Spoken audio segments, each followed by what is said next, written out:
নমস্কার। বাংলা সেরা গল্পে সবাইকে জানাই স্বাগত। শুরু করছি আজকের গল্প। আজ পড়ে শোনাব সাহিত্যিক বিমল মিত্রের লেখা গল্প পুরুষ মানুষ। তাহলে শুরু করি গল্প পুরুষ মানুষ। নিত্যানন্দ বললে, তোমার গল্প পড়েছি ভাই, কিন্তু সবারই ওই এক কথা। এবার পুরুষ মানুষ নিয়ে লেখো না কেন? পুরুষ মানুষের মধ্যে কি রস নেই? পুরুষ মানুষের কি সৌন্দর্য নেই? আর আমাদের সৃষ্টিকর্তার কথা ভাবো না, তিনিও তো পুরুষ হে। খানিক থেমে নিত্যানন্দ বললে, লেখো না আমাদের সত্যসুন্দর চক্রবর্তীকে নিয়ে, না হয় আমাদের বাড়ির চাকর গোবিন্দকে নিয়ে, কিংবা ভালো কথা ওকে নিয়ে লেখো না, ওই যে বসে আছেন। নিত্যানন্দ জানালার ফাঁক দিয়ে আঙুল দিয়ে দেখালে। রাস্তার এপার ওপার বাদামতলা, এখান থেকেই শুরু। বাদামতলায় ঢুকতে গেলে, বাদামতলার ভদ্রপাড়ায় যেতে গেলে এই কাঠের গোলা, এই বস্তির চালাঘরের এলাকা পেরোতে হবে। কালীঘাটের জেলখানা আর গঙ্গার পুল পেরিয়ে প্রথমে আসতে হবে এই পাড়ায়। সার পানের দোকান, চাল ছোলা ভাজা, আর দুপাশে যতদূর চাও কেবল কাঠের গোলা। টিনের চালার তলায় ছোট গদি বাড়ি, সব গোলাতেই ছোট মাপের একটু কুঠুরি, তাতে নিচু একটি তক্তপোষ, দু চারটে তাকিয়া, ফর্সা চাদর পাতা, কোথাও কোথাও মাদুর, আর সামনে কাঠের পাহাড়, গাছের গুঁড়ি কেটে চিড়ে ফালি ফালি করা। কড়ি বর্গার কাঠ চাই, তাও আছে। জানলা দরজার কাঠ চাই, তাও আছে। নৌকা বানাবে, তার কাঠও আছে। নিত্যানন্দ বলে, ওকে নিয়ে লেখো না, ওই আমাদের হরসুন্দরবাবুকে নিয়ে। দেখলাম রাস্তার ওপারে নিত্যানন্দের কাঠের গোলার মতোই আর একটা গোলা, ছোট একটু গদি বাড়ি। সামনে মাদুর পাতা তক্তপোষের ওপর একটা কাঠের ক্যাশ বাক্স নিয়ে কাজ করে চলেছেন হরসুন্দরবাবু।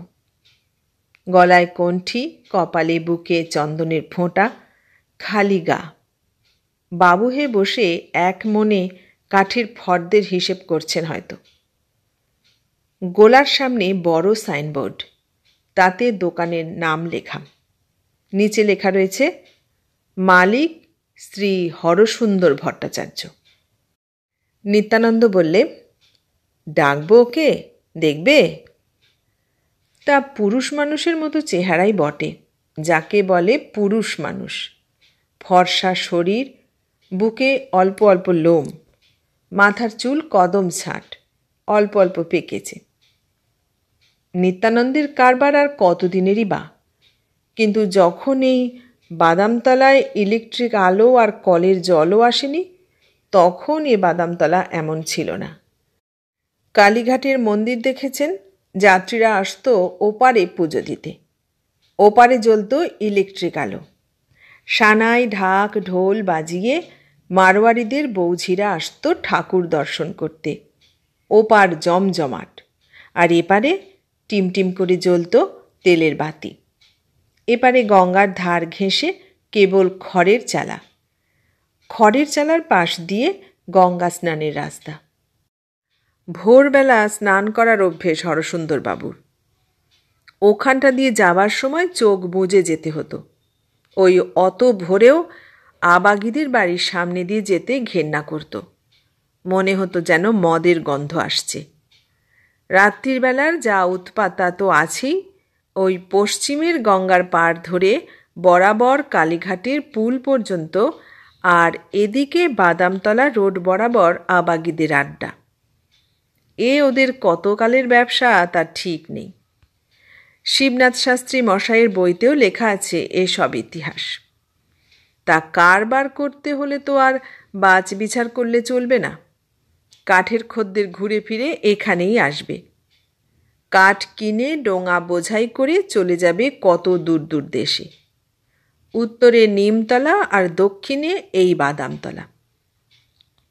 তখন ওই বালিগঞ্জ হয়নি, গড়িয়াহাটও হয়নি। ভবানীপুরের পর গঞ্জ বলো, শহর বলো, সবই এই বাদামতলা। বাদামতলার তখন রবরবা কত। আলিপুরের দেওয়ানি আর ফৌজদারি আদালতে মুহুরি উকিলের ভিড়। দক্ষিণের ডায়মন্ড হারবার, কাকদ্বীপ, সুন্দরবনের জমিজমা, খুন খারাপি, মামলার তদারক তদবির, শুনানি সব এখানে এই বাদামতলার কাছারিতে। আর কাছারি আদালতের ব্যাপার 1 ঘন্টার ব্যাপার নয়। একটা মামলা মকদ্দমা চলছে তো চলছেই।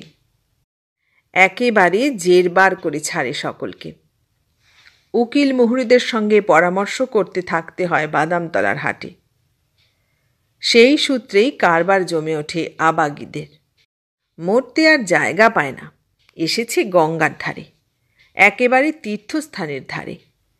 ছোট ছোট খড়ের চালা বানিয়ে দিয়েছে এ দিগর থেকে ও দিগর পর্যন্ত জমিদার কুণ্ডুবাবুরা।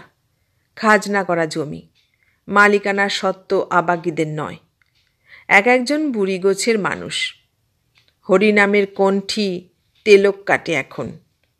গঙ্গার ঘাটে বসে জপ আহ্নিক করে, তেলক কেটে পাপ ক্ষয় করে। আর পুজো দিয়ে আসে কালীঘাটের মন্দিরে গিয়ে পালা পার্বণের দিনে। হরসুন্দরবাবু চোখ পড়তেই মুখ ঘুরিয়ে নেন, বলেন, দূর দূর দূর হ, সকালবেলায় অযাত্রা।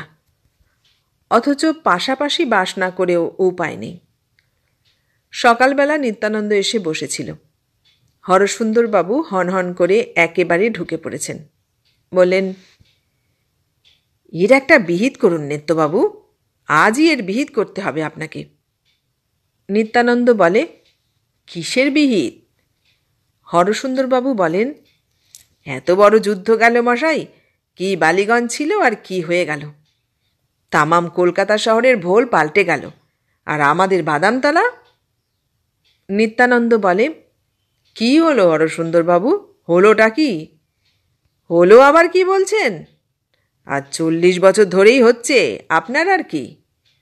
আমার ফ্যামিলি নিয়ে বাস করতে হয়, ভাইপো ভাইজিরা রয়েছে, তাদেরও তো এখন বয়স হচ্ছে। আবাগীদের জ্বালায় তো দেখছি আর ব্যবসা করা চলবে না এখানে। হয় ওরা উঠে যাক, নয় আমরা উঠি, নইলে এর একটা বিহিত করুন আজই। নিত্যানন্দ বলে, তা এ তো চিরকালের সমস্যা হরসুন্দরবাবু, এ আর নতুন কথা কি? হরসুন্দরবাবু বললেন, কিন্তু এ দানি যেন বেড়েছে মশাই। কাল কতকগুলো মাতাল একেবারে আমারই দরজা এসে ধাক্কা দিচ্ছে। নিত্যানন্দ বলে, তা ওরা কি করে বুঝবে বলুন? বরং দরজার পাল্লায় আলকাতরা দিয়ে লিখে দিন, ইহা ভদ্রলোকের বাড়ি, চুকে যাবে ল্যাটা। আপনি রসিকতা করছেন, আর এদিকে আমার প্রাণ বেরিয়ে যাচ্ছে মশাই। ভাবছেন তা আমি লিখিনি? হরসুন্দরবাবুর ব্যবসা যে আজকের নয়, তা বাদামতলা কেন, নিমতলার কারবারিরাও জানে। ধার্মিক লোক বলে সমাজে খাতিরও আছে হরসুন্দরবাবুর। শুধু ধার্মিক নয়, সৎ সত্যবাদী নিষ্ঠাবান বলেও সুনাম আছে। 1 পয়সা এদিক ওদিক হবার উপায় নেই ওর কাছে। মিস্ত্রিরা বলে, 500 টাকার কাঠ কিনলাম, আমাদের পাওনা ধৌনা কিছু নেই। হরসুন্দরবাবু খেপে ওঠেন। তবে তোমাকে বলেই রাখি মিস্ত্রি, ওসব উঞ্চ কারবার আমরা করিনি।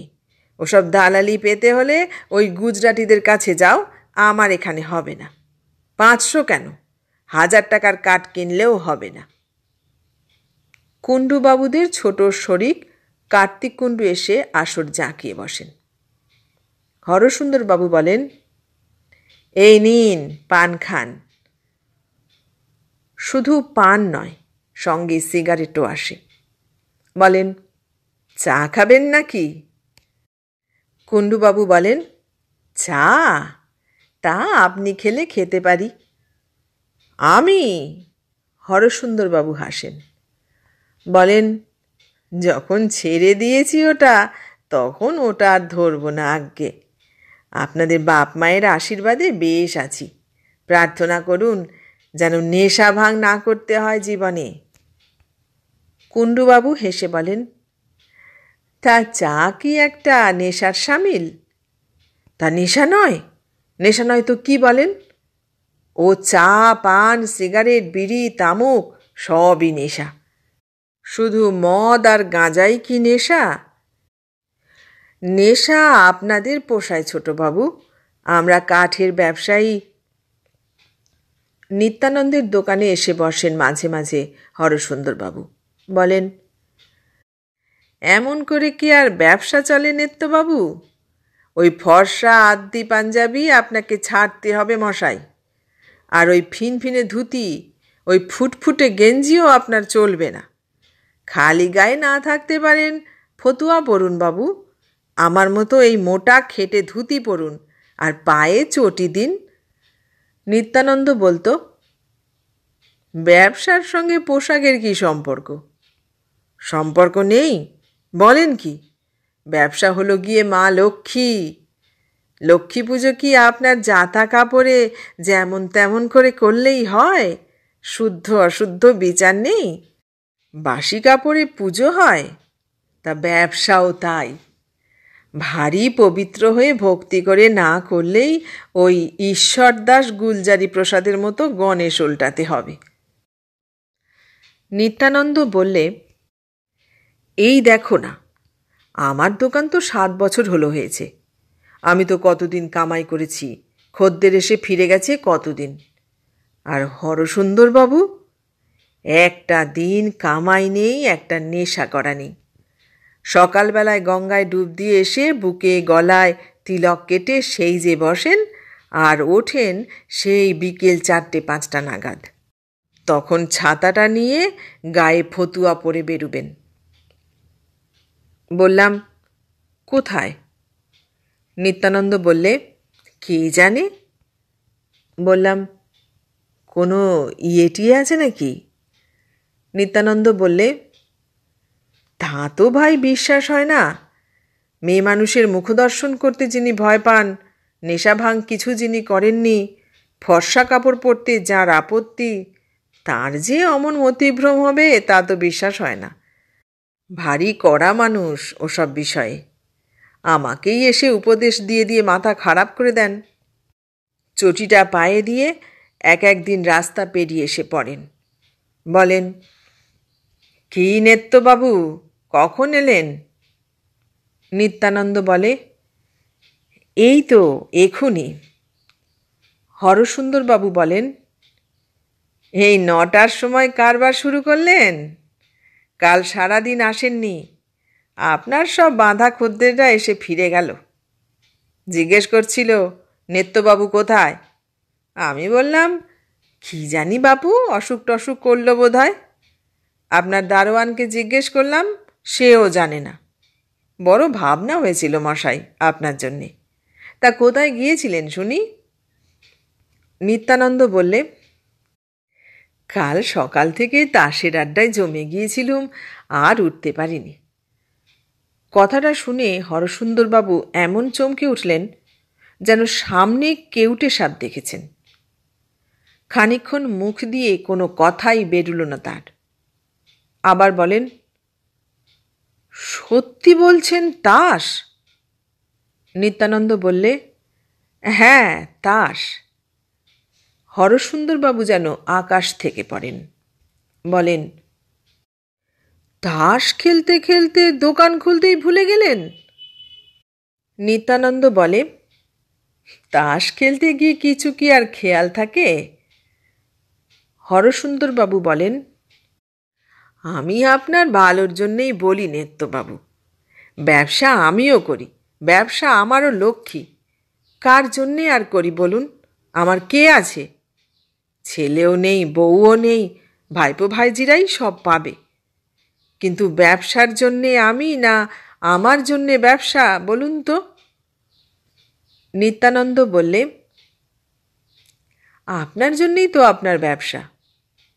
হরসুন্দরবাবু বললেন, ভুল কথা নেত্যবাবু, ভুল কথা। ব্যবসার জন্যেই আমি, আর শুধু আমি কেন, আমার ব্যবসার জন্যেই আমার ভাইপো ভাইজি, আমার বিধবা ভাই বউ সব। এই এমনি করেই একদিন সামান্যভাবে একলা কাঠের পটিতে দোকান আরম্ভ করেছিলেন হরসুন্দরবাবু। সে অনেক দিন আগে। তখন এই এমন ইলেকট্রিক আলো ছিল না, রাস্তায় গ্যাসের বাতি ছিল না, কালী মন্দিরে তখন এমন যাত্রীর ভিড়ও ছিল না। 7-3 কাঠের ফুট ছিল 3 পয়সা, 5-2.5 কাঠের দাম ছিল 1.5 পয়সা। সস্তা গন্ডার বাজার। তবু হলে কি হবে, অল্প বয়স, উদয়াস্ত খাটতে হয়েছে হরসুন্দরবাবুকে। ওই বিরাট অশ্বত্থ গাছটার তলায় এখন যেখানে ভুলুবাবুর ভাতের পাইস হোটেল হয়েছে, ওইখানে 3খানা গদিবাড়ির জায়গা নিয়েছিল সাহাবাবুদের গোলা। তখন লোহা আর কেরোসিন কাঠের ব্যবসা নয়, শুধু শাল আর সেগুন। 7-3 দর 3 পয়সা আর 5-2.5 দর 1.5 পয়সা। সাহাবাবুর পৈতৃক দোকান। তেমন মায়াদয়া ছিল না কারবারে। দিনের শেষে শুধু ক্যাশ বাক্সের পয়সা হাতিয়ে চলে যেতেন। গদিবাবু ছিল তারক সরকার।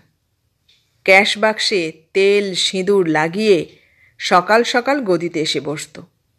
বেচা কেনা, ক্যাশ সামলানো, মাল কেনা, মাল ছাড়ানো, রেলের বাবুদের কাছে গিয়ে তদবির তদারক সব নিজে। লোকে বলতো গদিবাবু। গদির মালিকের দেখা সাক্ষাৎ তো কালে ভদ্রে। খদ্দেররা চিনত গদিবাবুকে। গদিবাবুই মালিক, আবার গদিবাবুই কর্মচারী, একাধারে সব। দারোয়ান, মুটে, ঠেলা গাড়িওয়ালা সবাই গদিবাবুকে এসে সেলাম করত। সাহাবাবু বেলায় এসে একবার গদিতে বসতেন। বলতেন, বিক্রিপাটা কেমন তারক? গদিবাবু বলতো, আগে বাজার বড় ব্যাঁকা। সাহাবাবু সিগারেট টানতে টানতে বলতেন, সোজা করে দাও তারক, সোজা না করলে আর চলা শক্ত, বড় টানাটানি পড়েছে।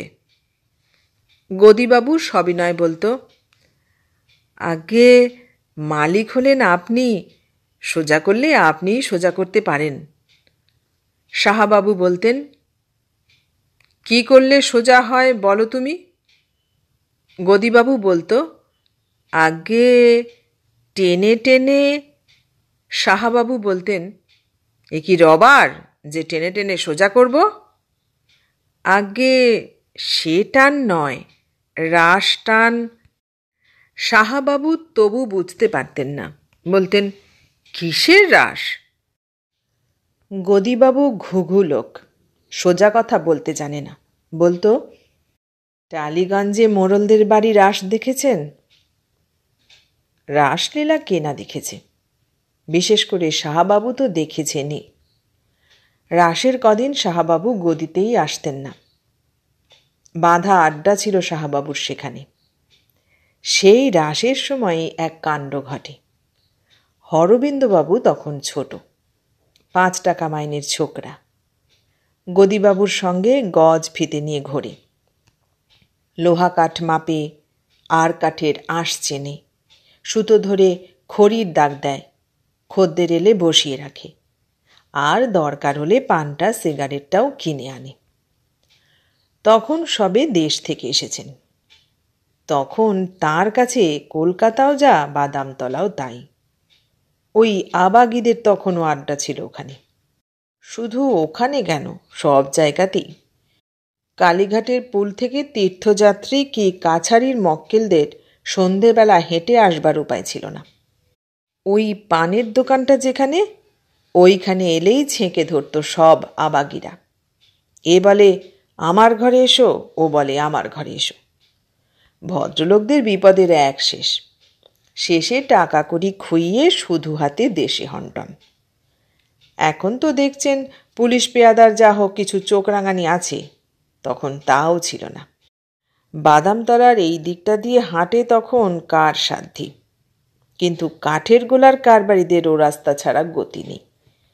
তাগাদা সেরে টাকা কড়ি নিয়ে যেদিন ফিরতে সন্ধে হয়েছে সেদিন কী ভয়! অথচ রাত্রে হাঁটা আমার তখন অভ্যেস আছে। আমাদের গাঁয়ে কতদিন আড্ডা দিয়ে অনেক রাত করে বাড়ি ফিরেছি, কিন্তু সে আলাদা। সে তো আর বাদামতলার রাত্রিরের মতো নয়। এখানে তো জানেন, মাঝরাত্রিরেই এক একদিন হই হল্লা বেঁধে যায়। মদ মাতাল আর যত আবাগীদের মরণ এই বাদামতলায় মশাই। অমন গঙ্গার ধার, বেশ খোলা হাওয়া, বসে বসে দেখুন না সিনারি। বড় বড় গাছ, সেই গাছের তলায় দুপুরবেলাও যেন স্বর্গ মশাই। গরমের দিনে যখন সারা দুনিয়া পুড়ে ছারখার, তখন বাদামতলার ওই গঙ্গার ধারটিতে বসলে মনে হবে যেন কাশ্মীরে বসে আছি। এমনই আরাম। তা আরাম কি করতে দেবে আবাগিরা? তখন হয়তো ওখানেই চুল খুলে রোদ পোয়াচ্ছে। বিকেলবেলা তো কথাই নেই। ওদিকে মারায় কার সাধ্যি? দেখছেন তো টিনের ঘর, ওই ঘরের মধ্যে মানুষের চামড়া যেন সেদ্ধ হয়ে আসে। আপনার কি মশাই, আপনার তো ফ্যামিলি বাইরে, আমরা যে ছাড়তে পারিনি। আর আমার আরামের জন্য তো ব্যবসা নয়, ব্যবসার আরামের জন্যই তো আমরা। তা ব্যবসা বলে কি নিজের আরাম বলতে কিছু নেই? হরসুন্দরবাবু বলতেন, না মশাই, ব্যবসার কাছে আরাম টারাম সব হারাম। হ্যাঁ, আপনি আরাম খুঁজলে ব্যবসাও আরাম খুঁজবে। তারপর গদিবাবুর মতো একটা ম্যানেজার রাখুন না, আরও আরাম। পায়ের ওপর পা তুলে দিয়ে রাসলীলা দেখুন, কে বারণ করেছে? আমার মতো ছোকরা পেয়েছিল বলে তবু সাহা কোম্পানি কিছুদিন চলেছিল। এই হাতে হাজার হাজার টাকা এনেছি এই বাদামতলার রাস্তা পেরিয়ে, কখনো একটা আদলা খোয়া যায়নি। তবু গদিবাবুকে যদি বলতুম, গদিবাবু আর 1 টাকা মাইনে বাড়িয়ে দিন না, গদিবাবু বলতো, আমি কি মালিক? মালিক এলে বলিস। তা মালিকেরই তখন যা টাকার খ্যাঁচ, আমি আর চাইব কি? চোখের সামনে সব দেখেছি তো। দিনের পর দিন, রাতের পর রাত চোখ মেলে থাকলেই দেখবে রাস্তার ওপর রাসলীলা, হাতাহাতি টানাটানি চলেছে। বাদামতলার কাণ্ড, আপনিও তো আছেন এখানে 7 বছর, সবই দেখছেন। এ আর কি, তখন ছিল নরক। ওদিকে ভবানীপুর, এদিকে কালীঘাট, দক্ষিণে টালিগঞ্জ, মাঝখানে এই বাদামতলা। দিন রাত নরক একেবারে গুলজার হয়ে থাকত। শুনেছি শিবনাথ শাস্ত্রী মহাশয়ের বইতে সেসব লেখা আছে। ছেলেবেলায় নিজের দেশ দেখেছি, আর কলকাতায় এসে দেখলাম বাদামতলা। আর মাঝে মাঝে শুধু যেতে হতো নিমতলায় কাঠের পটিতে। দেশে ছিল অন্যরকম, সেখানে ছিল ভারী বদনেশা আমার, সঙ্গদোষে যা হয় আর কি। লজ্জায় হরসুন্দরবাবুর কান দুটো যেন লাল হয়ে আসে। বললাম, কিসের নেশা? সে আর বলবেন না নেত্যবাবু, ভাবতেও আমার লজ্জা হয়। ভগবানের আশীর্বাদ মশাই যে সে নেশা কাটাতে পেরেছি। কোনো মানুষের যেন অমন সর্বনাশা নেশা না হয়। জিজ্ঞেস করলাম, কিসের নেশা? মদের? হরসুন্দরবাবু বললেন, না না, সে হলে তো কথা ছিল মশাই, তার চেয়েও খারাপ। সে আর আপনার শুনে দরকার নেই। গাঁজার? হরসুন্দরবাবু আরও লজ্জিত হয়ে পড়লেন। বললেন, না, তাও নয়, তার চেয়েও খারাপ। বললাম, কিসের বলুন না। হরসুন্দরবাবু গলাটা আরও নিচু করে আনলেন। বললেন, আগে কাউকে যেন বলবেন না, পাশা খেলার নেশা। কথাটা বলে যেন মহা অপরাধের হাত থেকে নিষ্কৃতি পেয়েছেন, এমনই ভাবের একটা দীর্ঘ নিঃশ্বাস ছাড়লেন। অনুশোচনার আত্মপীড়নে খানিকক্ষণ কোনো কথাই বলতে পারলেন না। তারপর বললেন, সে আমার এক চরম পরীক্ষার দিন গেছে মশাই। নাকে কানে খত দিয়েছি, আর ও কর্ম করব না। তাসা পাশা দাওয়ার মধ্যে আর নেই। জীবন নষ্ট, ব্যবসা নষ্ট, চরিত্র নষ্ট, সব নষ্ট। বললাম, এই যে এত লোকে তাসা পাশা খেলছে, সকলের চরিত্রই কি নষ্ট হয়েছে বলতে চান? হরসুন্দরবাবু বললেন, যারা খেলে তারা খেলুক মশাই, বাপের টাকা শ্বশুরের টাকা থাকে, ওরাক না যত খুশি, তাদের কথা আলাদা। যেমন সাহা কোম্পানির ছোট সাহামশাই, আমরা হলাম গরিব লোক, আমাদের অল্প পুঁজি নিয়ে দোকান করতে হবে, 10 জনের সামনে মাথা তুলে দাঁড়াতে হবে।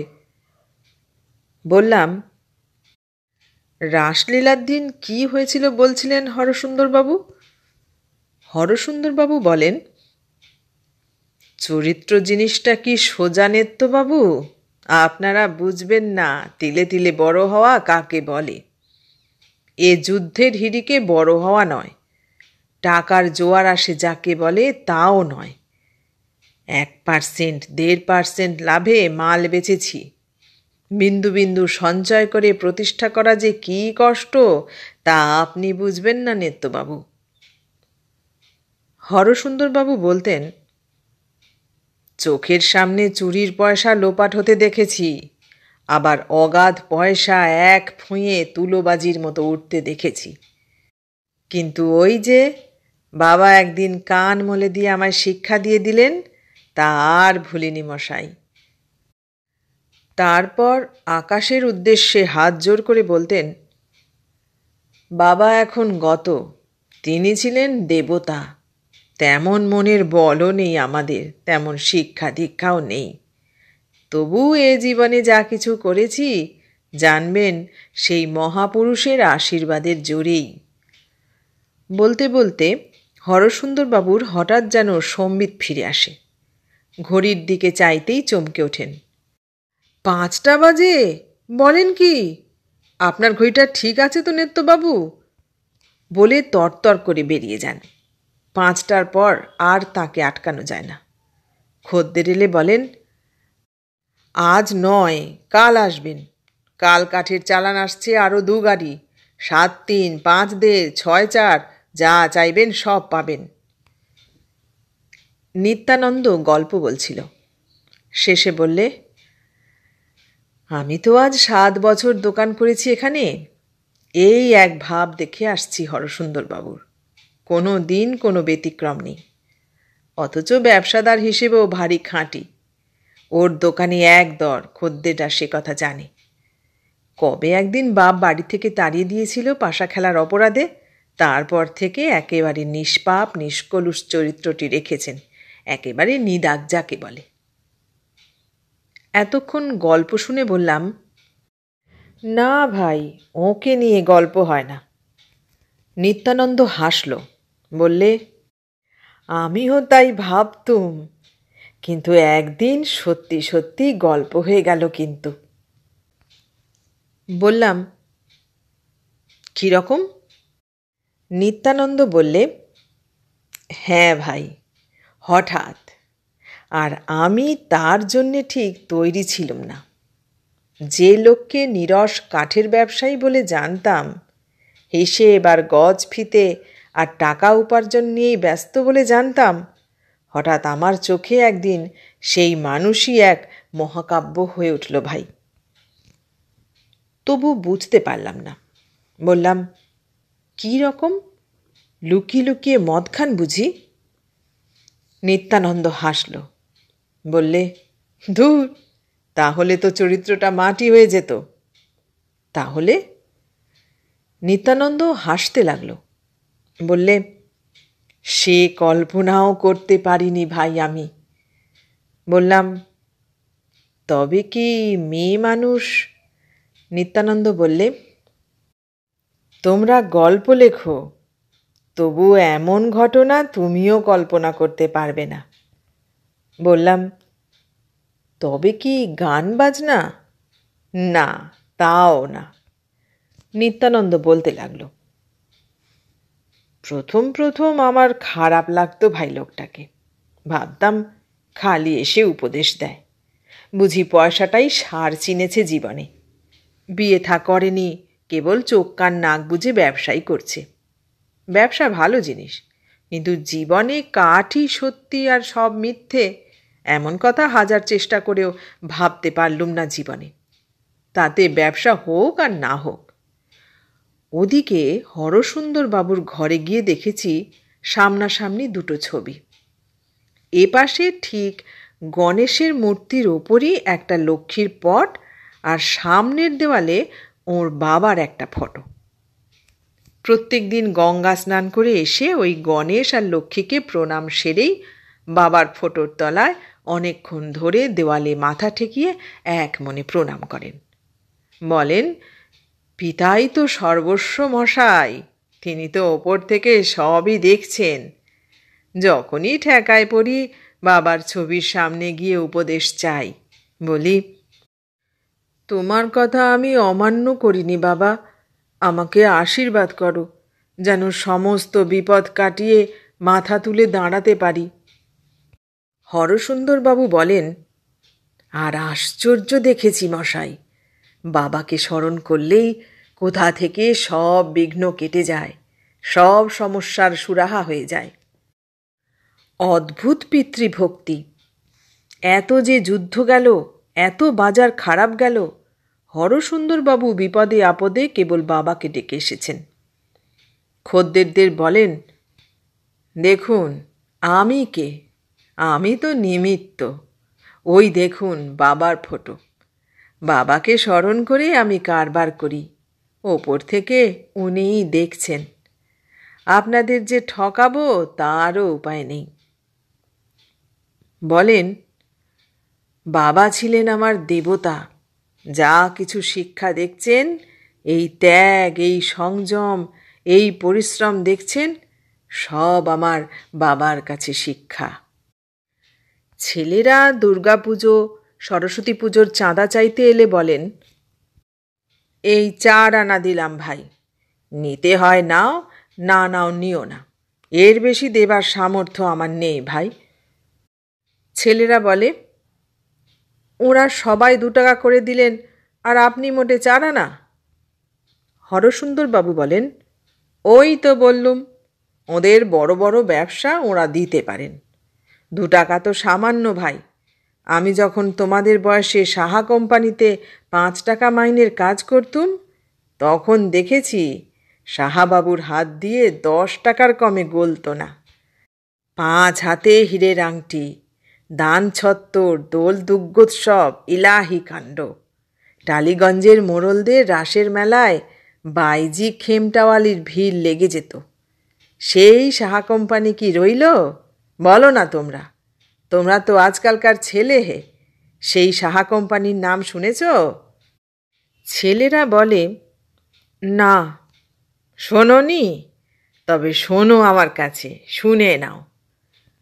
বলে লম্বা ফিরিস্তি দেন সাহা কোম্পানির কারবারের। কেমন করে সাহা কোম্পানি আস্তে আস্তে পড়ল, কেন পড়ল, যাতে না পড়ে তার জন্য কি করা উচিত, তার জন্যে উপদেশ। ছেলেরা অত শুনবে কেন? তাদের 10 জায়গায় কাজ আছে, আরও 50 জনের দরজায় যেতে হবে। বলে, পাগল, একেবারে বদ্ধ পাগল। কিন্তু বাপের মৃত্যুর পর কেউ কাছা গলায় দিয়ে সাহায্য চাইতে আসুক, হরসুন্দরবাবু মুক্তহস্ত। বলেন, ওই দেখো আমার বাবার ছবি, এই যা কিছু দেখছ সবই ওই ওর কল্যাণে। বাবার একটা ছবি ঘরে টাঙিয়ে রাখবে ভাই, রাত্রে শুতে যাবার আগে আর ঘুম থেকে উঠে প্রণাম করবে, দেখবে সব বিপদ আপদ থেকে উদ্ধার হয়ে যাবে। বলেন, বাপ কি সামান্য জিনিস ভাই? সেই বাপের কথাই ছোট বয়সে শুনিনি, ছেলেবেলায় সঙ্গদোষে বখাটে ছেলেদের সঙ্গে মিশে বাপকে কেয়ারই করিনি, নেশা করে সর্বনাশ করেছি নিজের। নেশা? হ্যাঁ ভাই, নেশা করে একেবারে উচ্ছন্নে গিয়েছিলাম। কিসের নেশা? না ভাই, মদ ভাং নয়, মেয়ে মানুষও নয়, তার চেয়েও খারাপ নেশা। কিন্তু বাবা ছিলেন দেবতা, জানতে পেরে বাড়ি থেকে তাড়িয়ে দিলেন। এই দেখো না, চেলা কাঠের দাগ এখনও পিঠের ওপর দেখতে পাবে। বলে পিঠটা দেখান পাশ ফিরে। বলেন, সেই যে শিক্ষা পেলাম সে আর জীবনে ভুলিনি। নাক কান মলা থেকে সেই যে ওপথ ছেড়েছি আর নয়। বলে আকাশের উদ্দেশ্যে হাত জোর করে প্রণাম করেন। নিত্যানন্দ বললে, তা এই চরিত্র দেখে দেখে আমিও তাই ভাবতুম। তুমি যে জীবন নিয়েই মেয়েদের নিয়ে গল্প লিখছ, ঠিকই করছো। মেয়েদের জীবনেই বুঝি যত রস, মেয়েদেরই জীবনে যত নাটক। পুরুষ মানুষকে খাটতে হয়, অফিসে উদয়াস্ত পরিশ্রমের পর আর কিছু থাকে না তার শরীরে কি মনে, কিংবা ব্যবসাপত্তর করে সারাদিন বিলের তাগাদা আর গজফিতের হিসেবের তাপ লেগে রসকস সব বুঝি শুকিয়ে যায়। তাই খুঁটিয়ে খুঁটিয়ে অনেক কথা জিজ্ঞেস করেছি হরসুন্দরবাবুকে, ওর জীবনের সব খুঁটিনাটি, ছোট বয়সের ঘটনা, তারপর যখন বড় হয়েছেন। প্রাণখোলা মানুষ, সব বলেছেন আমাকে। ভাবলাম, সাহা কোম্পানির সাহাবাবুর কাছে তো বারবার যেতে হয়েছে। রাসবাড়িতে নাচওয়ালি খেমটাওয়ালেদের বাহার দেখেছেন, কখনো কি আর কিছু ঘটেনি? সন্দেহ হয়েছিল হয়তো চেপে যাচ্ছেন, হয়তো বয়সে আমি কম বলে কিছু ঢাকছেন, কিন্তু বারবার চেষ্টা করেও কিছু জানতে পারিনি। হরসুন্দরবাবু বলতেন, চরিত্রটা ঠিক না রাখলে কি আর আজকে এই দাঁড়াতে পারতাম ভাই? বড় ভাইপোকে বিলেতে ডাক্তারি পড়তে পাঠিয়েছি, মেজ ভাইপোটা MA পাশ করে প্রফেসরি করছে, ছোটটাও স্কুলে ফার্স্ট হয়। এবার ভাইজির একটা বিয়ে দিতে পারলেই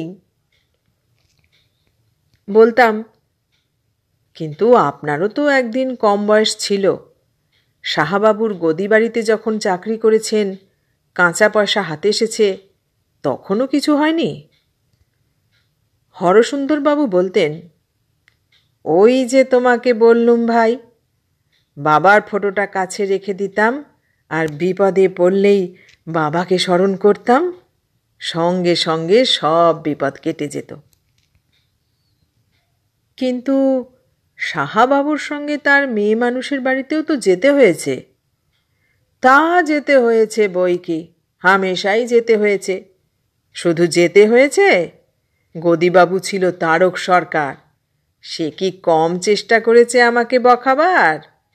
সময় নেই অসময় নেই, গিয়েছি তার হুকুমে।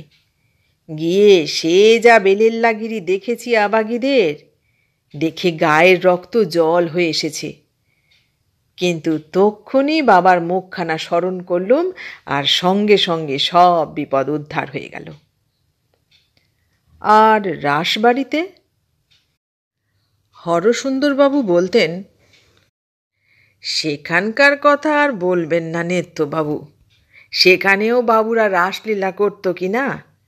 টাকার শ্রাদ্ধ হতো সে কদিন, মদের ফোয়ারা চলত মশাই সেখানে। একদিন কি হলো জানেন? সকালবেলা গিয়েছি সাহাবাবুর সঙ্গে দেখা করব বলে। তা বাবুর কি আর হুঁশ আছে তখন? রাত্রিরে মদ খেয়ে আছেন, সে ঘোর তখনও কাটেনি। যতবারই দেখা করতে যাই শুনি দেখা হবে না, বাবু ওঠেনি। দুপুর হয়ে গেল, বসেই আছি, না খাওয়া না দাওয়া, ওকেই বলে চাকরি, বসে থাকতেই হবে, উঠে আসতে পারি নে। 7 টাকার চাকরিটা চলে যাবে, গদিবাবু তারক সরকার আর তাহলে আস্ত রাখবে না। শেষকালে বেল 2:30। হরসুন্দরবাবু একটু দম নিয়ে আবার বললেন, 2:30 নাগাদ একটু ঢুলুনি এসেছিল আমার। হঠাৎ দেখি এক আবাগী আমাকে সে ঠেলছে। প্রথমটায় কিছু বুঝতে পারিনি, ভাবলাম কে না কে। তক্তপোষটার ওপর উঠে বসলাম। ভালো করে চোখ রগড়ে চেয়ে দেখি কখন সন্ধে হয়ে গেছে, চারদিকে একটু ঝাপসা ঝাপসা ভাব। আবাগী বললে, উঠুন উঠুন উঠুন। ভারী রাগ হয়ে গেল আমার, জানেন। সাহাবাবুর গদিতে চাকরি করে বলে কি সাহাবাবুর আবাগীদেরও চাকর নাকি মশাই? বললাম, কোথায় উঠব? আবাগী বললে, নিমতলায়। নিমতলায় কথাটা শুনেই কেমন যেন ঘুমের ঘোরটা ভালো করে ভেঙে গেল মশাই। নিমতলায় কাঠ কিনতে গদিবাবুর সঙ্গে কতবার গিয়েছি। নিমতলা আমার চেনা জায়গা। বললাম, নিমতলায় কেন যাব? সে বললে, নিমতলায় আমার বাড়ি। বললাম, তা বাড়ি যেতে হয়, যাও না, আমার সঙ্গে কি? মালিকের অনুমতি নিয়েছ? সাহাবাবু চলে যেতে বলেছে? আবাগী বললে, সাহাবাবুকে বলবেন না, বললে আমায় ছাড়বেন না। আমার যেন কেমন ভয় হতে লাগলো মশাই। এইসব আবাগীদের নিয়ে কত সব কেলেঙ্কারি কাণ্ড হয় শুনেছি, চোখের সামনেও তো দেখেছি বাদামতলায়। দিন রাতি তো পুলিশের হুজ্জুত লেগেই আছে। মারপিট আর খুন জখম তো এ পাড়ার নিত্য নৈমিত্তিক ব্যাপারে দাঁড়িয়ে গেছে। বললাম, সাহাবাবুর সঙ্গে কি তোমার ঝগড়া হয়েছে? আবাগী বললে, আমাকে 20 টাকা দেবে বলে ভুলিয়ে এনেছিল। 4 দিন হয়ে গেল, এখনো একটা পয়সাও দেয়নি। তা বাবুকে বলো না কেন? সাহাবাবুর তো টাকার অভাব নেই। আবাগী বললে, সাহাবাবু তো দিয়ে দিয়েছে। নলিনবাবু সব নিজে খেয়েছে, শুধু আমি নয়, কারোর টাকাই দেয়নি। তারা কোথায় সব? তারা সব ঘুমোচ্ছে, আমি এই সুযোগে পালিয়ে এসেছি। বললাম, কেন? থাকো না, পাওনা গন্ডা বুঝে নিয়ে একেবারে যেও। আবাগী কেঁদে ফেললে। বললে, আমার মেয়ের বড় অসুখ, বাড়িতে কেউ নেই, আমি আর থাকতে পারছি নে। বলে সত্যি সত্যি মশাই, মেয়েটা সেইখানে সেই তক্তপোষে বসে কাঁদতে লাগলো আঁচলে চোখ ঢেকে। দেখুন তো মুশকিল। আমি গেছি বাবুর কাছে কাগজপত্র নিয়ে দেখাতে। সাহাবাবু সই সাবুত করবে তবে ছাড়ান পাবো গদিবাবুর হাত থেকে। এ কি বিপদ বলুন তো! অন্ধকার ঘর, দোতলায় সব বাবুর মোসাহেবরা রয়েছে। আমাকে যদি দেখে ফেলে! গদিবাড়িতে চাকরি করতে এসে এ কি ঝঞ্ঝাট বলুন তো! পরের চাকরি তো একেই বলে। তাই তো একদিন চাকরির মাথায় ধুত্তর বলে লাথি মেরে নিজেই কাঠের ব্যবসায় নেমে পড়লাম। বললাম, আর পরের চাকরি না মশাই। বললাম, তা সে মেয়েটার বয়স কত? হরসুন্দরবাবু বললেন, আপনিও যেমন নেত্যবাবু, আবাগীদের আবার বয়স। ও আবাগীদের ঝাড় বংশ বদমাইশ, ওদের কথা আমি বিশ্বাস করি ভেবেছেন? বললাম, তারপর কি করলেন আপনি? হরসুন্দরবাবু বললেন, আবাগী আমাকে গায়ের গয়না খুলে দিয়ে বলে কিনা, এগুলো আপনি নিন, আমায় দয়া করে বাড়ি ফিরিয়ে দিয়ে আসুন।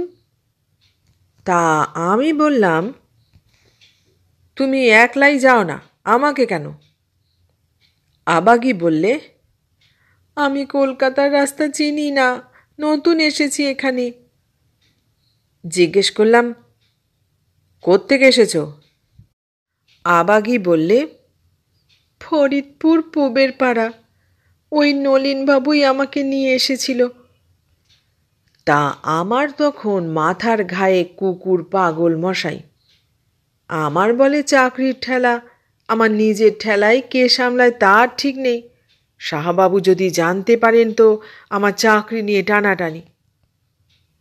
তা আপনি কি করলেন? হরসুন্দরবাবু বললেন, আমি আর কি করব? আমি তখন বাবার মুখখানা স্মরণ করলাম। যখনই বিপদ এসেছে বাবার মুখখানা স্মরণ করতেই সব মুশকিলের আসান হয়ে গেছে বরাবর।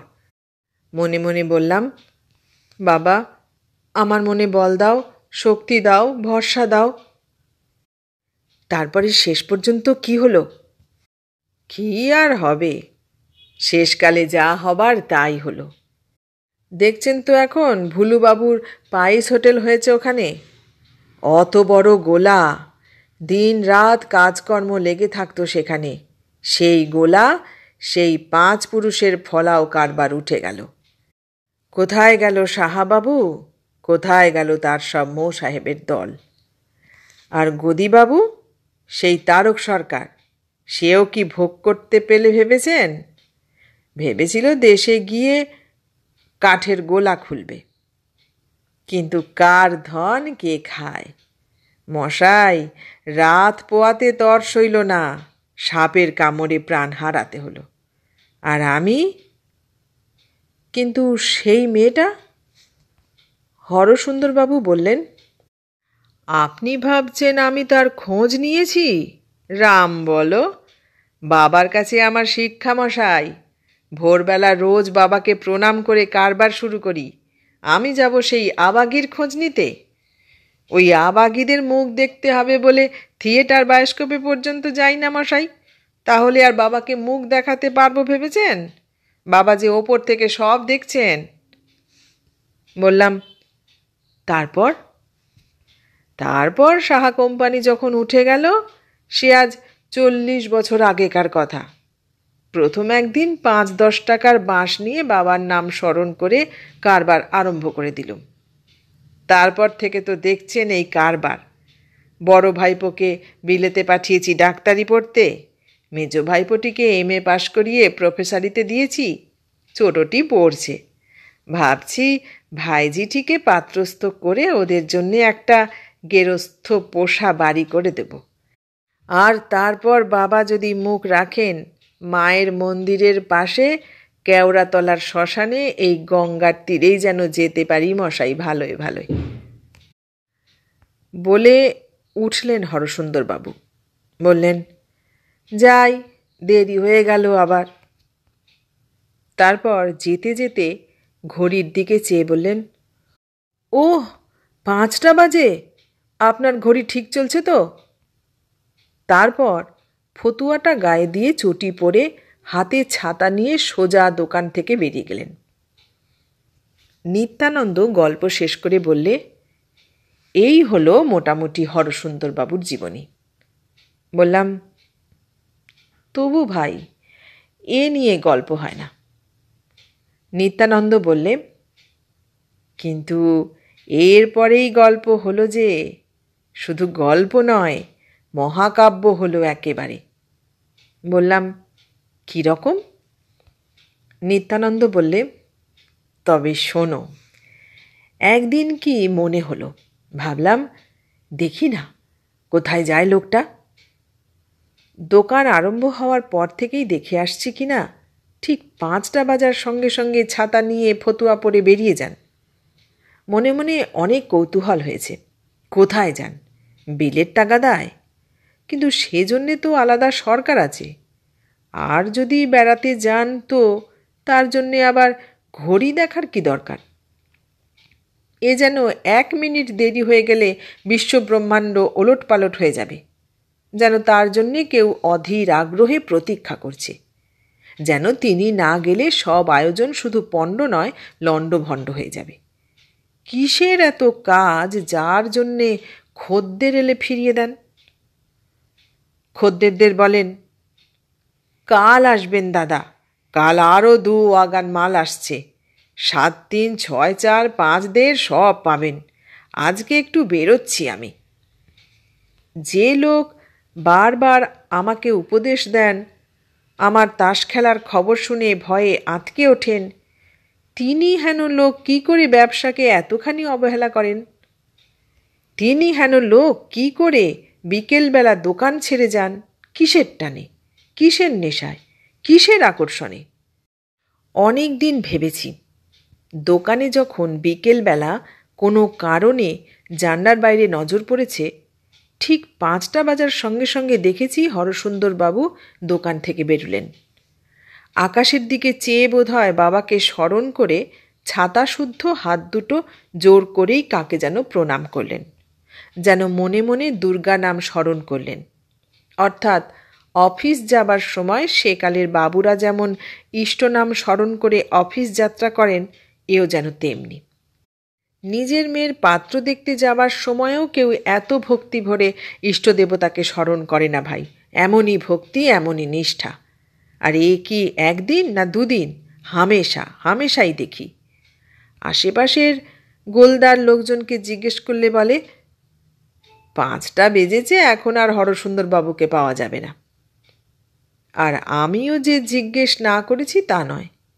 জিজ্ঞেস করতাম, কোথায় চলেছেন হরসুন্দরবাবু? হরসুন্দরবাবুর তখন দাঁড়াবার সময় নেই। চলতে চলতে বলতেন, কাজ আছে ভাই, চলি।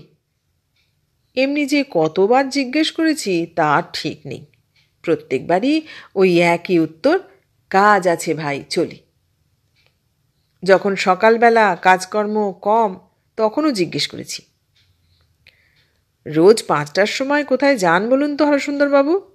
রোজ আপনার কিসের কাজ? হরসুন্দরবাবু প্রশ্নটা এড়িয়ে যেতেই চেষ্টা করতেন। নেহাত পীড়াপিড়ি করলে বলতেন, ভাই, কাজ কি আর একটা নেত্যবাবু? 3 ভাইপোকে তো একরকম যা হোক করে মানুষ করে দিয়েছি। এখন ভাইজিটার বিয়ে দিতে পারলেই নিশ্চিন্ত হতে পারি। যাব আর কোথায় ভাই, এই একটু ধান্দায় ঘুরি আর কি। প্রথম আমিও ভাবতাম হয়তো তাই। ভাইঝির বয়স হয়েছে, বিয়ে পাশ করেছে, ভারী নম্র স্বভাব মেয়েটির, গড়ন পেটন ভালো। বাদামতলার এই আবহাওয়ার মধ্যে টিনের গোলার ভেতর মানুষ বটে, কিন্তু চাল চলন ভারী চমৎকার। এখান দিয়ে হেঁটে কলেজ যেত, কোনো দিকে চোখ তুলে চাওয়া নয়, কি কারোর সঙ্গে দাঁড়িয়ে হাসি গল্প করা নয়। কাকাবাবুর শিক্ষা দীক্ষা পুরোপুরি পেয়েছে। হরসুন্দরবাবু নিজের হাতে মানুষ করেছেন বলতে গেলে। ভাইঝিটির বিয়ের জন্যে হরসুন্দরবাবুর একটা ভাবনা ছিল জানতাম। ভাবতাম সেই ধান্দাতেই হয়তো ঘোরেন।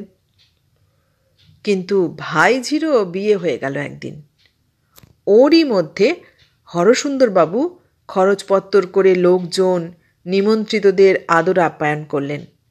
দেখতে দেখতে 2-1 দিনের মধ্যে অতিথি অভ্যাগতদের ভিড়ও কমে গেল। কিন্তু অত যে কাজকর্ম, তার ফাঁকেও দেখেছি হরসুন্দরবাবু কেমন যেন 5টা বাজবার সঙ্গে সঙ্গে ছটফট করছেন। আমার ঘড়িটার দিকে নজর পড়লেই বলতেন, 5টা বাজে, আপনার ঘড়িটা ঠিক চলছে তো? বলতাম, কোথাও যাবেন নাকি? না, কাজ তো ছিল, কিন্তু বাড়িতে লোকজন আসবে, যাই কি করে। বললাম, এই কটা দিন না হয় একটু কাজ কামাই করলেন, ভাইঝির বিয়েটা হয়ে গেল, এবার তো আর আপনার কারো দায় নেই। তা দায় না থাকলে কি হবে? বাড়ি একটু ফাঁকা হতেই দেখি আবার সেই 5টা বাজবার সঙ্গে সঙ্গেই সেই চটি জোড়া পায়ে গলিয়ে সাবান কাচা ফতুয়াটা পরে ছাতা নিয়ে হনন করে চলেছেন, যেন তার অভাবে কোথাও রাজকার্য আটকে যাচ্ছে, যেন তিনি না গেলে সব আয়োজন পণ্ড, সমস্ত লণ্ডভণ্ড হয়ে যাবে, যেন তার যেতে দেরি হলে কোথাও কোনো অনুষ্ঠান আরম্ভ হতে পারবে না, যেন কেউ তার জন্যে উদ্গ্রীব আগ্রহে প্রতীক্ষা করছে। জিজ্ঞেস করলাম, কোথায় চলেছেন হরসুন্দরবাবু? হরসুন্দরবাবুর তখন দাঁড়াবার সময় নেই। চলতে চলতেই বললেন, কাজ আছে ভাই, চলি। বুঝলাম কোথাও একটা রহস্য আছে, যা কেউ জানে না, যা কাউকে তিনি জানাতেও চান না। অতি গোপনীয় গূঢ় তত্ত্ব, যা সকলের কাছ থেকে তিনি গোপন করতেই চান। পাশের গদির দয়াল পোদ্দারকে জিজ্ঞেস করলাম একদিন। দয়াল পোদ্দার এ পাড়ায় 16 বছর কাঠের কারবার করছেন। বললেন, আমিও রোজ দেখি যেতে বটে ঠিক 5টার সময়। আজ ক্রমাগত 16 বছর ধরেই দেখে আসছি, কিন্তু মোড়ের মাথার শশীদাস মশাইকেও জিজ্ঞেস করলাম।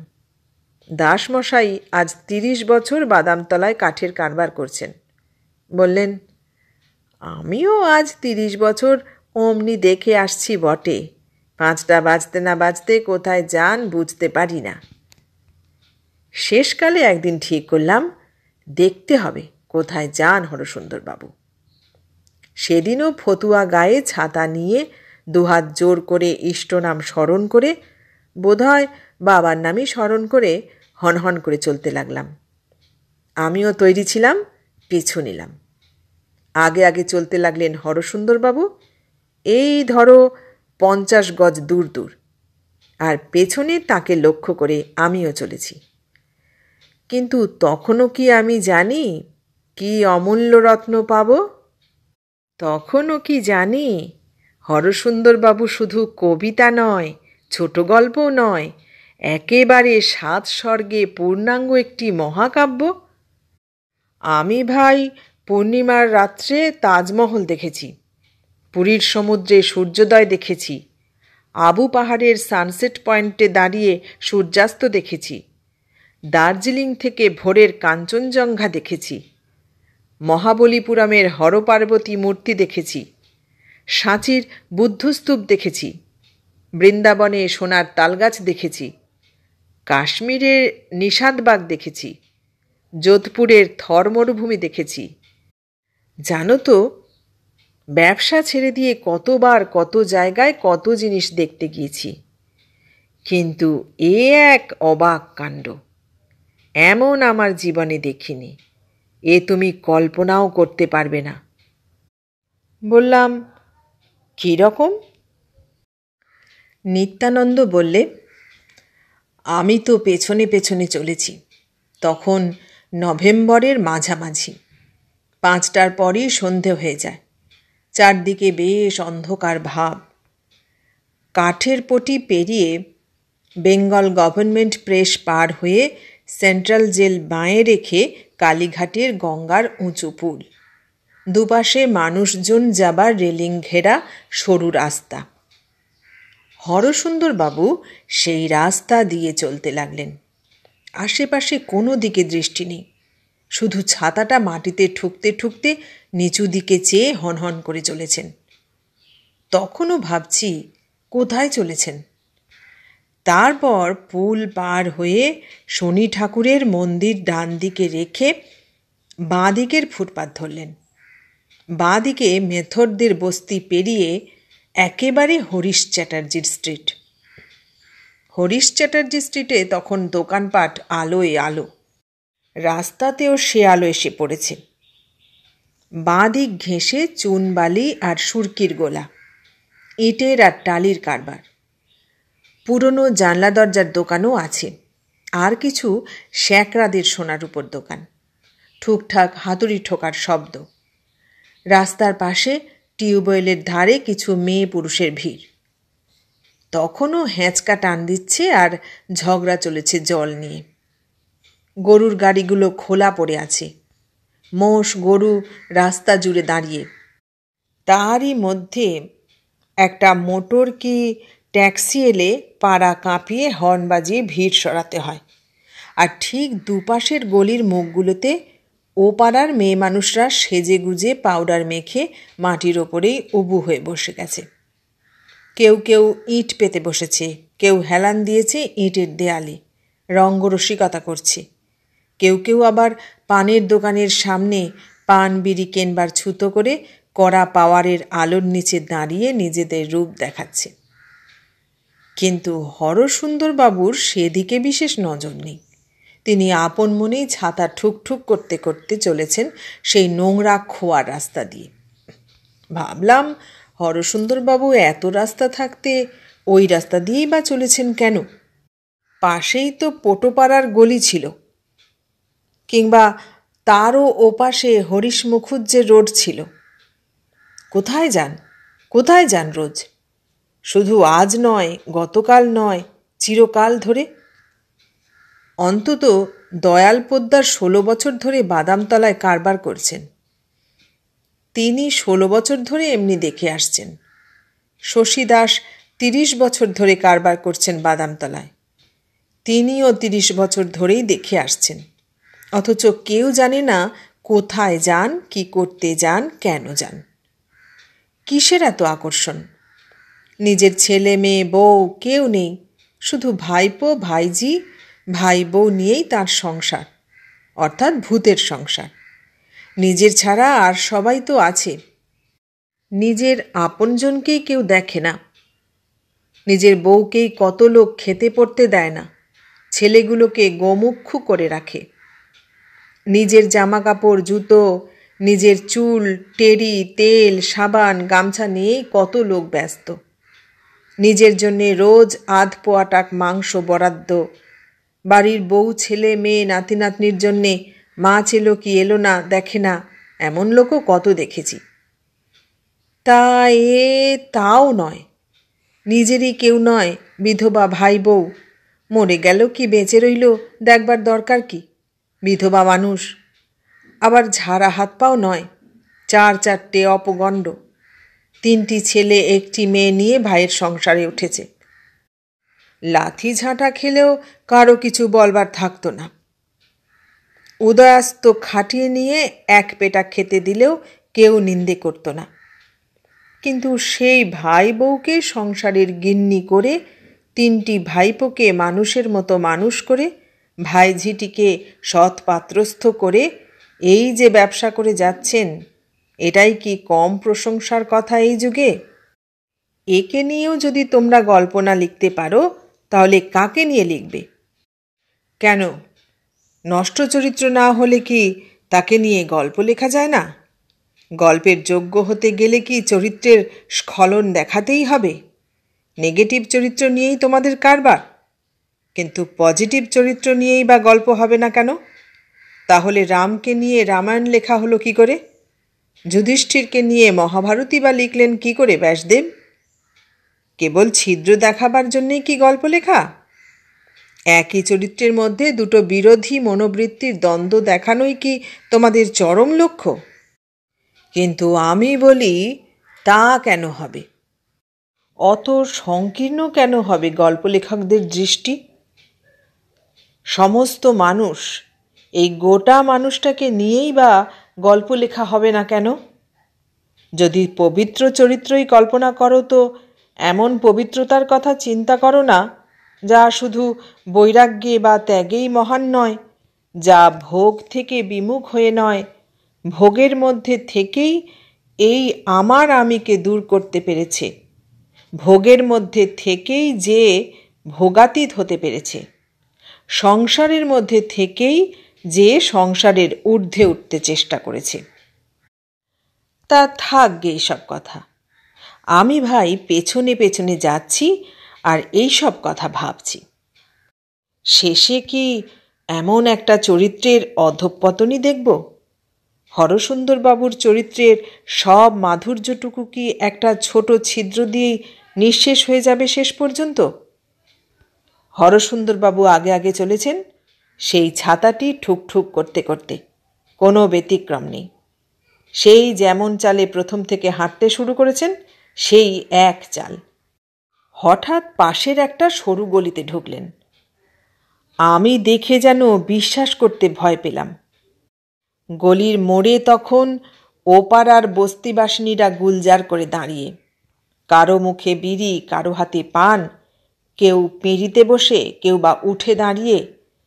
হরসুন্দরবাবু গলিতে ঢুকতেও কেউ চঞ্চল হলো না, কেউ সচেতন হলো না।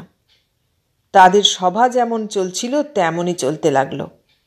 আর হরসুন্দরবাবুও যেমন যাচ্ছিলেন তেমনি চলেছেন, যেন ওদের পরিচিত মানুষ, যেন ওকে ওরা চেনে, এমনই ভাব, যেন বহুদিনের বহু পরিচিত অভ্যস্ত পথ দিয়েই চলেছেন। কোনো দ্বিধা নেই, কোনো সংকোচ নেই। কেউ তাকে অনুসরণ করছে কিনা তা পেছন ফিরে চেয়ে দেখাও নেই। আশ্চর্য! আমিও পেছনে পেছনে চলেছি। রূপসীদের ভিড় পেরিয়ে গলিতে ঢুকে দেখি হরসুন্দরবাবুও তেমনি চলেছেন, তেমনি ব্যস্ত সমস্ত ভাব, তেমনি সুবিন্যস্ত গতি। দুপাশে টিনের চালা, মাঝে মাঝে গ্যাসের আলো দেওয়ালের মাথায়। চালা ঘরের সদর দরজার সামনে ছোট ছোট দরজার পৈঠেতে রূপসীদের ভিড়। এত সরু গলি, তবু লোক চলাচলের বিরাম নেই। হরসুন্দরবাবু এঁকে বেঁকে চলেছেন, আর অনেকখানি দূরত্ব বজায় রেখে আমিও সাবধানে তাঁর অনুসরণ করে চলেছি। একবার মনে সন্দেহ হলো পাশের একটা বাড়িতেই তিনি ঢুকে পড়েন বুঝি, বা চির অভ্যস্ত চিরপরিচিত একটি ঘরের 4টে দেয়াল আর একটি মেয়ের আশ্রয় নিরে বুঝিবা সারা জীবনের সমস্ত সাধু সংকল্পের সুখ সমাধি রচনা করেন। আর তা যদি করেনি, তাতে দোষই বা কি দেওয়া যাবে? অপরাধী বা তাতে কোথায়? তাতে শুধু এইটুকু হবে যে হরসুন্দরবাবুকে নিয়ে গল্প লিখতে বলছি তিনি অতি সাধারণ চরিত্র হয়ে যাবেন। সে চরিত্রের আর কোনো বৈশিষ্ট্যই থাকবে না। যেমন আর 5 জন তেমনই। সমাজের সচরাচর আরও 99টি ব্যাচেলর মানুষের মতোই একজন, তাতে কোনো বৈচিত্র্যই নেই। আর তা হলে হরসুন্দরবাবুকে নিয়ে তোমাকে গল্প লিখতেও বলতাম না। তা এমনি করেই আমি চলেছি আর ভাবছি মনে মনে। এবার আর একটা গলির মধ্যে ঢুকে পড়লেন হরসুন্দরবাবু। এ গলিটা আরও সরু, এ যেন গলির মধ্যে গলি। ঢুকেছিলেন যদুনন্দন লেন দিয়ে, এবারে ঢুকলেন যদুনন্দন বাইলেনে। ইট বাঁধানো গলি। একটা বাড়ির ইট বার করা দেয়ালের গায়ে গ্যাসবাতিটা কোনাকুনি আঁটা, তাও আধখানা কাঁচ ভেঙে গেছে। গলিটা উত্তরমুখ সোজা চলে গেছে বলরাম বোস ঘাট রোডের দিকে। হরসুন্দরবাবু সেই দিকেই চলেছেন। মনে হলো হরসুন্দরবাবুর গন্তব্যস্থল যেন আরও অনেক দূর। আশেপাশের কোনো দিকে নজর নেই, হনহন করে চলেছেন। তারপর যদুনন্দন বাইলেন যেখানে শেষ হলো, সেখানে সেই মোড়ের ওপরই একটু খোলা জায়গা মতন কিছু ঘাস গজিয়েছে, অগোছালো অবিন্যস্ত আবহাওয়া, কিছু নিচতলার লোকের ভিড়, একটা দিশি মদের দোকান সেখানে। হরসুন্দরবাবু সেখানে একটু দাঁড়ালেন। আমার বুকটা যেন ছ্যাঁত করে উঠল। শেষে কি এই পরিণতি দেখব? আমার এমন সাধের মানুষটি কি এমনি করেই আমাকে এই দেখাতে এত দূর টেনে এনেছেন? এমন জানলে কে আসতো এত দূর? এমন জানলে কি তোমাকেই গল্প লিখতে বলতাম ওকে নিয়ে? কিন্তু তোমাকে তো বলেইছি, সেদিন যা দেখলাম সে ছোট গল্প নয়, বড় গল্পও নয়, মহাকাব্য। 7 স্বর্গে পূর্ণাঙ্গ এক মহাকাব্য একেবারে। তা যাগ্গে যা দেখলাম বলি। হরসুন্দরবাবু সেই মদের দোকানের সামনেই দাঁড়ালেন বটে, কিন্তু সে এক মুহূর্তের জন্যে। বোধহয় কোঁচার খুঁট দিয়ে একটু কপালের মুখের ঘাম মুছে নিলেন। তারপর ডান হাতে ছাতিটা নিয়ে আবার চলতে লাগলেন। এবার ঢুকে পড়লেন পাশের আর একটা আরও সরু গলিতে। এবার যেন আমি আরও অবাক হয়ে গেলাম। সত্যি কোথায় চলেছেন হরসুন্দরবাবু? কত দূর? কিন্তু এবার আর বেশি দেরি হলো না। সরু গলিটা এবার যেখানে গিয়ে শেষ হয়েছে সেটা বেশ নিরিবিলি জায়গা। ঠিক 2টো রাস্তার কোনাকুনি একটা বাড়ি। বাড়ির ছাদটা গাড়ি বারান্দার মতো ফুটপাতের ওপর বার করা। একটা গ্যাস পোস্ট ফুটপাতের ওপর দাঁড়িয়ে আছে। গ্যাসের বাতিটাও অন্যগুলোর চেয়ে যেন একটু বেশি জোরালো। আর তার নিচেই ফুটপাতের পাথরের ওপর ছেঁড়া মাদুর পেতে 4 জন লোক কি যেন এক মনে করছে। নিচু দিকে চোখ, মুখে অনর্গল কথা, কিন্তু ভীষণ মনোযোগ। আর অল্প 2-4 জন লোক আশেপাশে বসে দাঁড়িয়ে ঝুঁকে পড়ে তাই দেখছে। হরসুন্দরবাবু সেখানে গিয়ে দাঁড়ালেন। কোঁচা দিয়ে মুখের আর কপালের ঘাম মুছলেন একবার। তারপর পাশের নিচু রোয়াকে বসে ছাতাটার ওপর ভর দিয়ে ঝুঁকে পড়ে সেই দিকে এক মনে চেয়ে দেখতে লাগলেন। দেখা আর শেষ হয় না। রাস্তা দিয়ে কত লোক নিঃশব্দে নিজের নিজের কাজে চলে যাচ্ছে, কারোরই সেদিকে দৃষ্টি নেই। শুধু ওই কজন লোক এক দৃষ্টে নিচু হয়ে কি যেন দেখছে। কারোর মুখেই কথা নেই, যেন বড় নিবিষ্ট ভাব। নিচের 4 জন খুব ঘেঁষাঘেঁষি মুখোমুখি বসে আছে। বসে হাত দিয়ে কি করছে, আর আশেপাশের লোকগুলো যেন আরও নিবিষ্ট মনে তাই দেখছে কেবল, তাদের মুখেও কথা নেই। আর সবচেয়ে নিবিষ্ট চিত্ত যেন হরসুন্দরবাবুর। মনে হলো যেন হরসুন্দরবাবুর চোখের পলকও পড়ছে না, তার চোখে যেন বিশ্ব ব্রহ্মাণ্ড সব মুছে গেছে। বাইরের যে চলন্ত পৃথিবীতে এত কোলাহল, এত গুঞ্জন, এত শব্দতরঙ্গ, তার বিন্দুমাত্রও তার কানে পৌঁছচ্ছে না। তিনি যেন তলিয়ে গেছেন। কুরুক্ষেত্রের যুদ্ধে অর্জুনও শ্রীকৃষ্ণের বাণী এমন নিবিষ্ট চিত্তে বুঝি শোনেননি। শ্রীকৃষ্ণের বিশ্বরূপ দর্শনেও যেন অর্জুন এমন মন্ত্রমুগ্ধ হননি। আর দাপরে শ্রীকৃষ্ণের বাঁশি শুনে শ্রীরাধিকাও এত বিহ্বল হননি বুঝি। তারপর আমি আর কৌতূহল দমন করতে পারলাম না ভাই। আমি ঢিপি ঢিপি পায়ে পেছনে গিয়ে দাঁড়ালাম। হরসুন্দরবাবু যে রোয়াকে বসে ঝুঁকে দেখছিলেন, সেই রোয়াকে উঠে তার পেছনে নিঃশব্দে গিয়ে দাঁড়ালাম। হরসুন্দরবাবু আমাকে দেখতে পেলেন না, কিন্তু সামনে নিচের ফুটপাতের দিকে চেয়ে আমি অবাক হয়ে গেছি।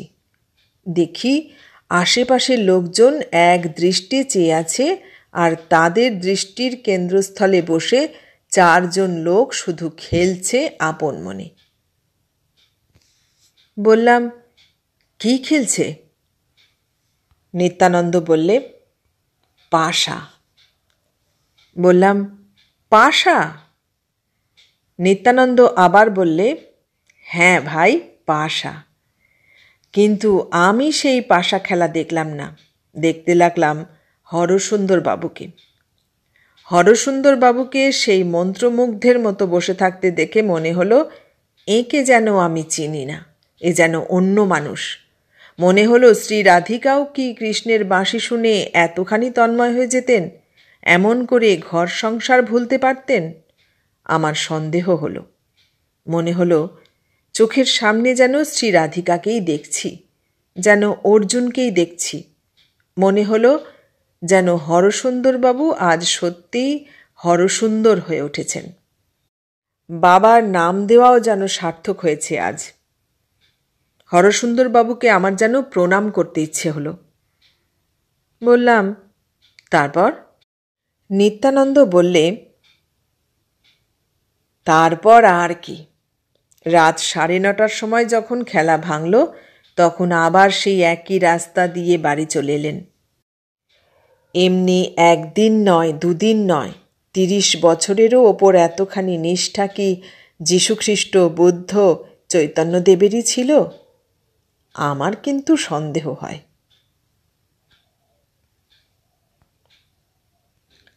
এতক্ষণ শুনলেন বিমল মিত্রের লেখা গল্প পুরুষ মানুষ। কেমন লাগলো গল্পটা?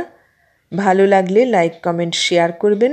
আর নতুন বন্ধু হলে সাবস্ক্রাইব করার অনুরোধ রইল।